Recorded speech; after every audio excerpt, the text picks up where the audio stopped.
semua ibadah yang wajibnya juga akan dihitung, juga akan berpahala. Kenapa juga kedudukan sholat ini dikatakan bukan yang paling tertinggi? Karena ditulis. Karena ada sebuah hadis mengatakan bahwa sholat itu adalah kenapa dikatakan tiang? Kenapa tidak dikatakan pohon? Kenapa tidak dikatakan dinding? Kenapa tidak dikatakan ini atap? Kenapa tidak dikatakan lantai? Kenapa? Ada yang berpohon. Ya, nah, kalian bayangkan kalau seandainya sebuah bangunan tidak ada penopang alias tidak ada tiangnya, pasti bangunan itu tidak akan berdiri dengan kokoh. Kan kokoh tuh tidak bisa berdiri, ya kan? Logika, ya kan? Ya. Seandainya kalau sudah ada tiang, pasti bangunan yang lain juga akan lekat, akan kuat, gitu kan? Jadi sholat itu diibaratkan seperti tiang dan ibadah-ibadah yang lain diibaratkan seperti bayangkan aja untuk mendirikan sebuah bangunan. Nah, baru bangunan itu sempurna. Oke. Selanjutnya kita juga harus mengetahui kalau sholat ini banyak sekali keistimewaannya. Yang pertama, saya tahu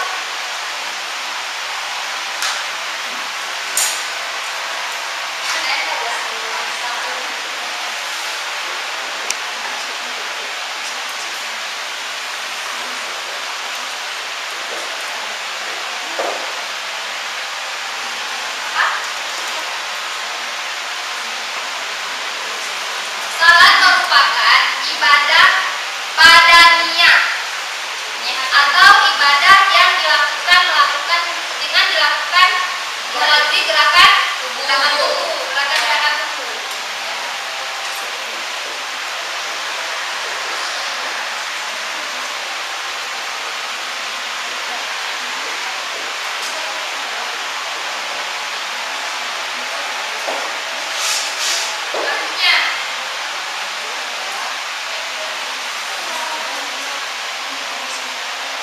Selanjutnya, hello. Selanjutnya, ngomong semuanya. Gak bisa, ya tahu-tahu aja. Kalau saya nggak tahu, nggak bisa aja. Sholat merupakan cara mendekatkan diri pada Allah, Bu. Cara berinteraksi dengan Allah. Boleh lah ya.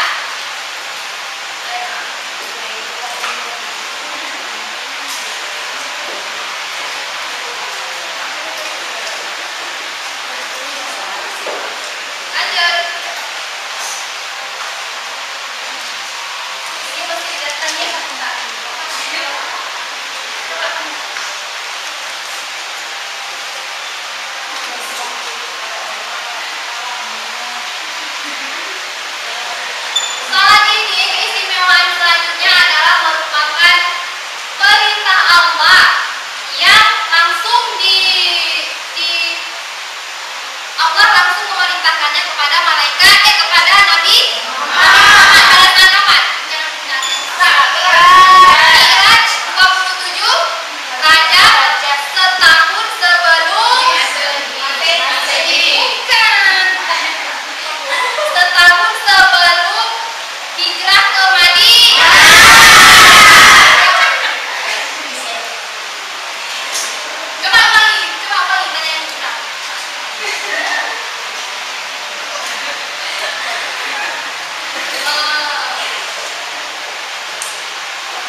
menjawab karena kami meninggalkan sholat.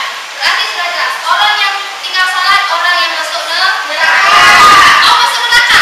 Ya. Maunya masuk? Surga. Amin. Semoga sholat kita tidak tinggal, tidak bisa masuk neraka, tidak masuk neraka, bisa masuk surga, tidak bisa masuk neraka. Bu, memang ada jaminan kalau sholat itu tidak bisa masuk surga. Jaminan? Karena ada hadis yang mengatakan. Sholat apa sekarang? Sholat wajib, bukan sholat sunnahnya. Yang wajib dulu dilaksanakan, setelah itu baru yang sunnah. Kalau masalah sholat kita itu diterima atau tidak, ya itu urusan yang di atas. Bukan sholat Allah Subhanahu wa Ta'ala. Terlepas dari itu ya kita serahkan aja semuanya kepada Allah. Yang penting sholat kita tidak tinggal, nggak bolong-bolong, sholat wajibnya full, khusyuk. Nah, tanyakan yang terakhir. Maksudnya apa? Bagian nggak sholat.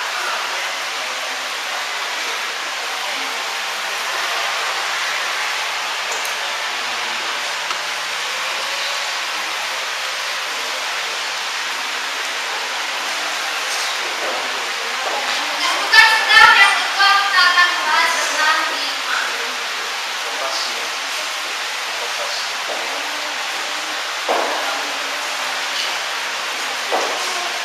Hikmah sholat itu bermacam-macam. Yang akan kita bahas pada kali ini hanya minimal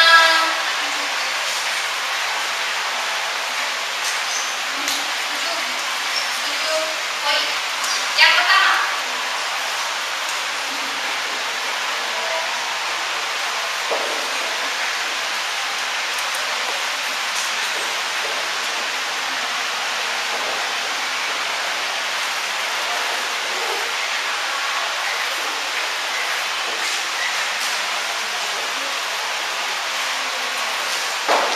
bisa dibaca ya? Bisa. Coba baca.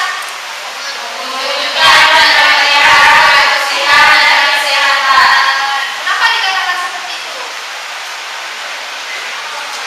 Tidak tahu.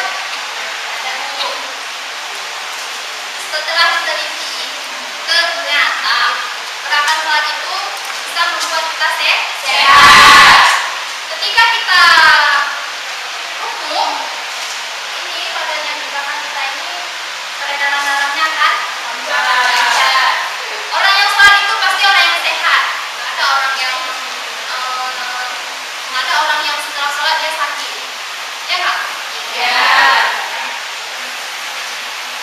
Yang selanjutnya,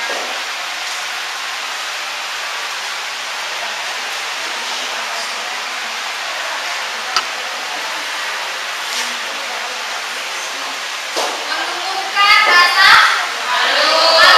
Kenapa dikatakan menumbuhkan rasa malu? Malu dalam arti kata membuka aurat. Kalau ada yang buka aurat berarti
mungkin hanya